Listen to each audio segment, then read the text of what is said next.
行政院临时行政总处第109年宣布讲，公务员的加班会当以分钟来计算，也毋过一寡轮班制的人员，亲像是台病院的护理师，嘛是以点钟来计算哦，互因真不满。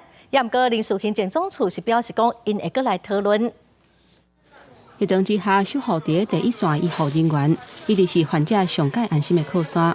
毋过拍拼做工课背后，轮班制的台大病院护理师，若是拄到加班无到1点钟，都袂输是做工的罚款。像我上个月来说，我总共申报了8个小时的加班，但实际上我工作的状况以按表去计算的话，如果是每分钟加班余数可以计算的话，我总共应该是可以申报到12个小时。行政院人事总处从109年3月份开始，宣布试办公务人员加班医数合并计算。不过，这项美意并无甲轮班轮替的人员包括在内。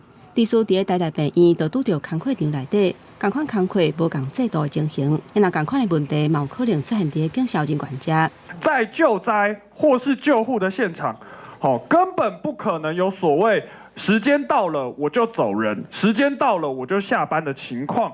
家己辛苦加班的时数正做乌数，长期累积起来就真可观。工会代表批评讲，人事总处都是目睭刻刻，无看就当作无代志。敢讲无做加班医术的试办，都没有加班劳动的事实。除了台大医院其实还有其他的医院，是不是有类似的状况？